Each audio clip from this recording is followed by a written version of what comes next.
3 things you would tell your 16-year-old self. You will not marry that boy. Any experience with men in Ghana, they show you pepe.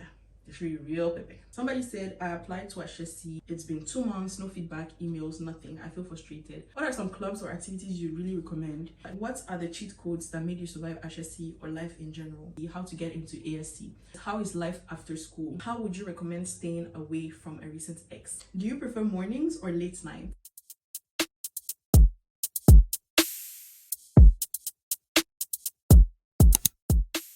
Hi guys, thank you so much for clicking on this video. If you're new here, great. This is the perfect video for you to get introduced to me with. It is a Q&A video, so I asked you guys some questions on YouTube, on Instagram, and on Snapchat as well, and I'm going to be answering those questions here. Sorry if my energy seems kind of low. This is the second time I'm recording this, guys. I recorded it the first time just to find out that my video was on slow-mo. Yeah. So I made ChatGPT split up the questions in different categories, and you will find these categories as chapters down here. So if there's a specific question you've asked or a specific center of interest you have, you can just skip directly to it by clicking on any of the chapters here. But you could also stay through and watch the full video and learn more about me. On Snapchat, I had 3 of you asking me how I am. Thank you guys for asking and for caring to know. I'm fine. I'm doing good right now by God's grace. I'm adjusting myself to my new life after university and everything, but in general I'm good. Next question is, where are you from? I've been getting that question a lot, especially after I posted these videos. People were like, so where are you from? Are you from Benin, Togo, or Ghana? Long story short, I'm from all 3 countries. I'm from Benin, Togo, and Ghana. So my dad is from Benin and Togo, and his family has some roots in Ghana, and my mother was fully Ghanaian, and I was born in Benin, and I currently live in Ghana.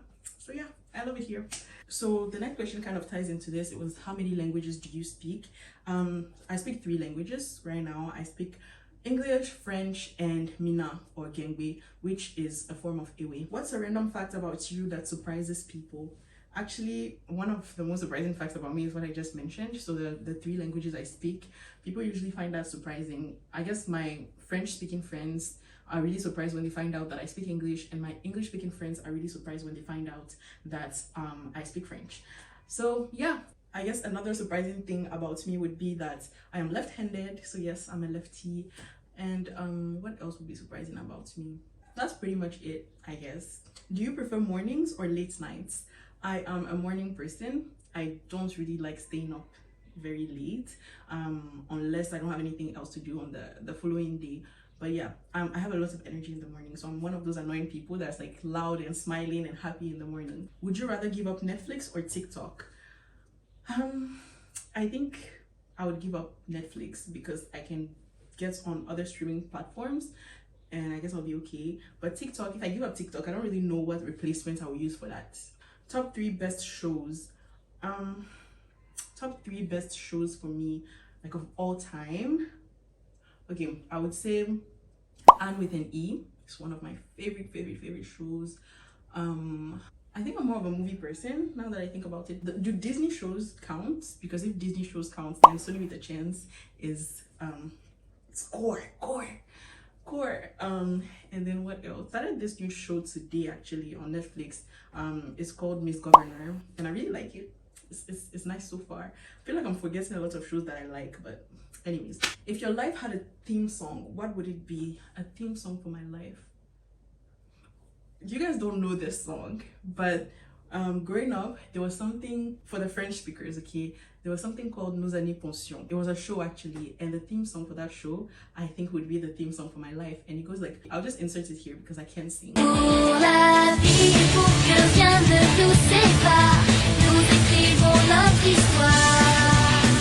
Yeah, so that would be the theme song of my life. Now let's move on to the Ashesi and school life questions that I have. Somebody said, I applied to Ashesi. It's been 2 months, no feedback, emails, nothing. I feel frustrated. I'm so sorry you're going through that, and I understand your frustration. I would also feel frustrated. 2 months is not that long of a time, actually. I think there are some people who waited longer than that, but it depends on whether you have applied for the September cohort or if you're part of the January cohort. If it's for the September cohort, yeah, then I'll be a bit worried. But I'm sure you've sent them emails. If you haven't, try to send them emails. If they're not answering the emails, call them. Ask at the front desk if you can have any information about your application status. And yeah, again, I'm really sorry you're going through that. What are the cheat codes that made you survive Ashesi or life in general? Surviving Ashesi, I think my number one cheat code would be to have relationships with people. Having friends, very important, but they don't even need to be like your close friends or the people you primarily hang out with. But I feel like you should have 5, 10 or 15 people that when you see them you say hi, you know, things like that, and that you can go to like for help or something, like when you need maybe assistance on something, if you need some type of information, you have these people around you. Cheat code number 2 is reach out to seniors. Like find a senior that you can reach out to that did your course or something that can give you some advice, especially when it comes to like choosing the different courses you're doing, choosing your lectures and all of that. Try to get as much information as possible. My third cheat code, I think, would be don't make things personal.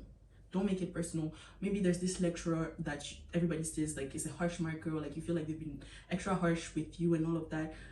Try, like most of the time in life, things are not about you. It's about the person, whatever they're going through on that day. I don't know, perception, whatever it is. So I think you can always go and see that lecturer or see that person and ask them for further understanding. Like for example, if they give you a bad grade and you feel like you did well, ask them to explain like what did they expect from you, what did they want you to do better. Take it as if everybody has your best interest in mind. That's what you should think, whether it's true or not. Just be the Lulu, like just think that. So the next question is, what are some clubs or activities what are some clubs or activities you really recommend?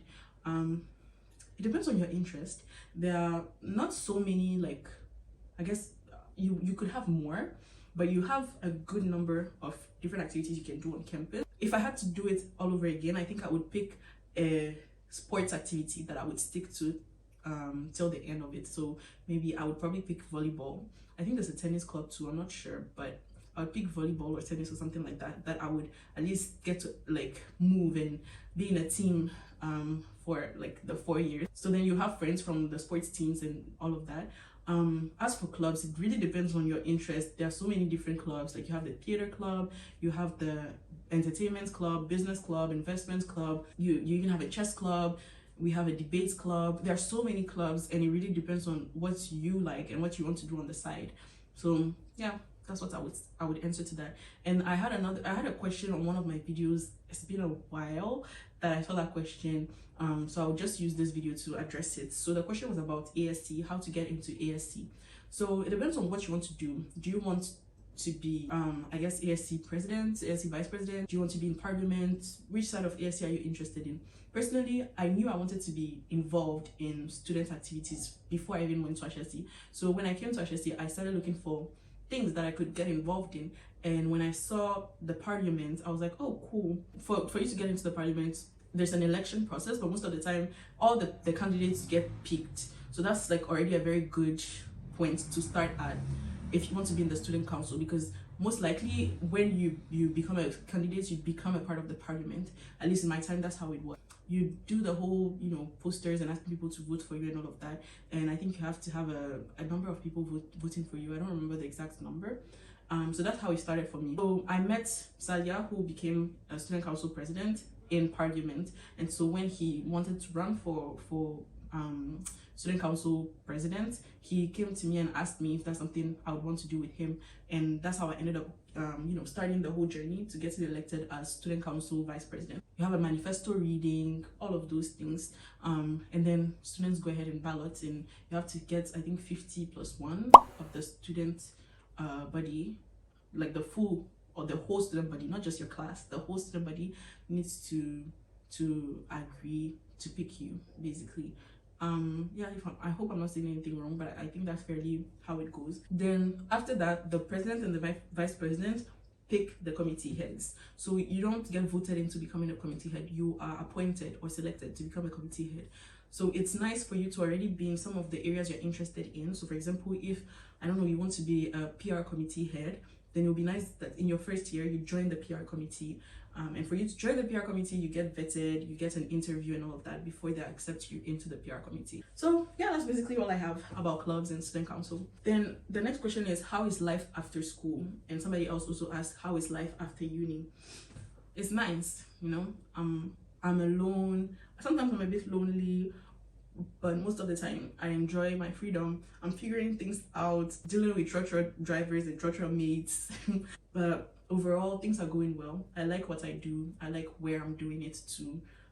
So it's nice. It feels very grown out here. It feels very, very grown, you know. But overall, by God's grace, things are going well. What's the biggest lesson you've learned so far in your 20s? The biggest lesson I've learned is that life is short, life is fleeting. I talk about this in my Sunday Rants playlist. So I learned that life is changing, life is short. So I'm trying to really make the most out of it. I want to use all the skills that I have.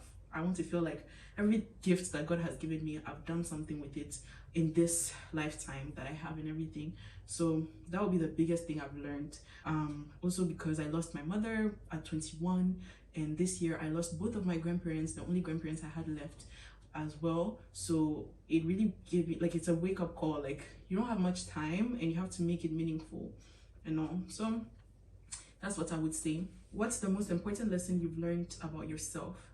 About myself, I'm learning to listen to my gut, listen to my emotions. I tend to just feel like, because I'm a very emotional person, so I tend to feel like, oh my God, I need to be more logical. Like, I want to be rational and everything. And I've gotten to understand that sometimes God speaks to me through my emotions, and sometimes it's a warning, you know, that might not seem logical or rational at the moment, but with time, like, I'm able to see that, oh, I should have listened to my thoughts or my feelings at that point.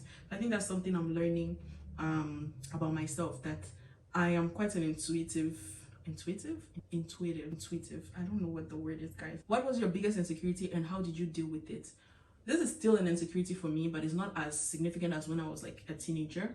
But it's my weight. My weight has always fluctuated. Like, there were times where I was really skinny and times where I was really big. And right now I'm like, I think the biggest I've been in my life, if I'm not mistaken. And it's not completely my fault because I'm a PCOS girly. I know I'm not the first person. You've heard that term before. So yeah, it's not completely up to me. It's a genetic thing. But right now I'm on a diet. So how do I deal with those insecurities? I think mainly with the clothes I wear. When I feel very insecure about my arms or my belly or something like that, I would try and wear things that hide that a bit. And also, to be honest, I try to lose weight. Right now I'm trying not to eat as much and everything so that I can go back to my most confident self. So yeah. How do you battle laziness or procrastination? Just have to get up and do it. Guys, my phone went off and I didn't even realize that my phone went off. It didn't go, I don't know what's going on, but it locked itself. I don't know why. So I've been talking for like 45 minutes, so we're going back to the list again. By fire, this video will come out today. This video has to come out today, so let's go. How do you battle laziness and procrastination? Like I said, you just have to get up and do it. Like, get up and get it done, whatever way it is. You just have to get the thing done. Also, having a to-do list can really help. Like, when you have so many things to do, it feels overwhelming, so then you might want to just leave it alone and just lie down or something. I think it can be helpful to have like a to-do list so that you know, okay, today I'll do 1 and 2, tomorrow I'll do 2 and 3 and all of that, so that it feels lesser, like the pressure feels lesser on you. What's your toxic trait in a funny way? So my toxic trait is that I'm clingy. I'm very, very clingy. I'm very emotional. I get hurt easily, you know. You might be poking fun at me at first. It's funny. I like it when people poke fun at me at first, and you're taking it a bit too. I'm very sensitive. I'm very sensitive. That's another thing. What are 3 things you would tell your 16-year-old self? You will not marry that boy. Okay, so stop putting everything you have into that boy. You will not marry him. You cherish your mother. She's not going to stick around for very long, so really cherish her. And lastly, keep going. You are a bright girl. Just keep going. Does growing up scare you? Not as much. I think if you had asked me this when I was still a student, I would have said yes. But right now, because I've already taken the big steps and everything, it doesn't scare me anymore. And I feel like I'm grounded with my family, my dad, my sister, my cousins, and then my friends too. I feel like anytime I feel lost and I don't really know what the next step in this growing up thing is, I can always go back to them and have guidance, and I'm so grateful and blessed to have them in my life. So thanks to them, I'm not as scared. And now when I'm scared, I mother myself, you know. Like the other day, I was able to catch the bus on time, and I was like literally in my head telling myself, did good, little girl, good job, good job. And so that helps with the fear as well. So now let's get into relationships and friendships. So the first question is, how would you recommend staying away from a recent ex? I know who sent this question, and she's sending it to be petty because she knows that's something I'm not good at. But I've come a long way. I get it now. So for me personally, I can block an ex. I can't, like, or maybe I've never had like such a bad ending of a relationship that I feel the need to block them. I feel like the first couple of months after the breakup, we should have space. You know, there should be no contact for a while so that I can accommodate myself to living without them again, and they can also accommodate themselves and everything. But then after a while, we can definitely come and pop into, you know, each other's chats and be like, hi, how are you doing, and things like that. Yeah, that's how I see it. At one point in time, I really loved this person. I don't see the point of, like, I don't see the reason why I would, you know, block them or pretend they are dead or something like that. That's just not me. How do you keep your relationship with your long distance friends? We do video calls, we do Netflix parties. Girls, we're supposed to do that Netflix party. Like, we've been putting it off and off and off. But anyways, I try to update them on the things that happen in my life, and I try to like get news from them as well, like check in and everything to know what's going on in their lives so that we keep each other, you know, updated. So that's how I do that. Rank your love languages. Okay, my number one love language would be words of affirmation. The second one would be quality time. Third one, acts of service. Fourth one, gifts, gift giving. And then I think the last one, what's the last one again? Physical touch. Yeah, physical touch is not last, as in like I don't need it. It's just if I have to rank it, that's how I rank it. But physical touch is very important for me too. Any experience with men in Ghana? If yes, how did that go? Men in Ghana are very openly romantic. They really like the idea of romance, and I feel like their version of romance is literally from back in the days, like Shakespearean times, you know, like, hi beautiful lady, how are you doing? And I like that. It's a good thing, but they can also really love bomb you, and then once like you're in it with them, then they show you pepe. They show you real pepe, and you're like, ha. Next question. How important is it to date or marry someone? How important is it to date or marry someone in the same religion? I think it's important for us to have the same values. I think it's important for us to believe in God. It's important for us to pray together, pray for one another, pray for our household. Does that mean we have to be in the same religion? No, I don't want a religious fanatic. That's something I can't deal with. If you are so deep into your religion that you can't see the kindness, the love, and the humanity in other religions, you and I will not be a very good match. So I think it can work as long as our values are aligned, in that our reverence towards God, our creator, is the same, you know. So that's how I feel about that. My dreams and aspirations. If you could instantly master one skill, what would it be? Self-control. Really want to learn how to control myself. Apart from that, speaking tree. I'm learning how to speak tree right now. I'm starting to understand it a lot, but the speaking is not coming, you know, maybe because I'm shy to make mistakes, so I'm not actually actively saying things that I think in my head. But yeah, that's another skill that would be helpful right now. If you had a dream project you could work on, what would it be? A dream project I could work on is this. My YouTube channel is my dream project. I want to turn it into a TV show or a talk show. It doesn't have to be on TV, it can still be on YouTube, but I want it to be a successful talk show one day. And I'm putting it out there because I know God will help me make it happen. So that's my dream project. Where do you see yourself in 5 years? In 5 years, I see myself married, in a relationship. I see myself having a career and being a business owner. I see myself still working on this dream project of mine. Yeah, that's where I see myself. Oh yeah, maybe I would have a kid. Maybe there will be a kid on the way. Maybe I already have a kid, something like that. Which country is your dream destination? So any island: Bora Bora, Maldives, Tahiti, Hawaii, Seychelles, Sao Tome and Principe, Mauritius. yeah, I like islands, so that would be a thing for me. If money wasn't an issue, what's the first thing you'd buy? I would buy a house, then I would buy a camera, and then I'll furnish the house. Yes. Finally, lifestyle and wrap up. What are your top 3 beauty tips? Top 1, self-love. Love yourself and see yourself as beautiful, because beauty really lies in the eyes of the beholder. You put yourself out there as more confident, more beautiful. When you yourself, you do believe that you're beautiful. So love yourself. Sleep and water. That's, you guys already know about that one, but yeah, sleeping and drinking water. And the third one is investing. Just invest in your beauty. Whatever you find attractive, you find beautiful, be ready to put your time and money in it, and yeah, you'll be fine. Can you share a super easy recipe for university students? Indomie. For me, Indomie, onions, and Swiss corn with a boiled egg. And if you want to be extra and make it even better, some garlic.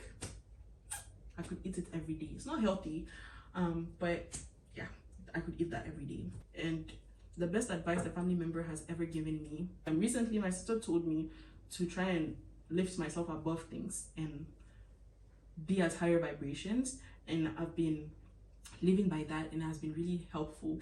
Zoe, you're probably not watching this, but thank you for your advice. So that is it, guys. We are at the end of this video. We thank God that we were able to film it. Let's start editing it. Hopefully I won't come across any issues with the editing, and I'll be able to put the video out for you guys tonight. I hope you guys enjoyed this video and that you guys were able to learn more about me. If you have any other questions, let me know in the comments down below. If you're not part of the circle yet, come for a hug and join the circle. Join. We are a circle of enthusiastic, nice, kind people who are just trying to make it through life, right, guys? Isn't that who we are? Yeah. So if that sounds like you, subscribe and be part of this circle. Thank you for your questions. If there are any questions you've asked me that I haven't answered, sorry, I probably just didn't see it. Let me know, okay? Keep feeling and fluid, and I'll see you next time on Talks with Rhonda. Bye. Woo, we made it.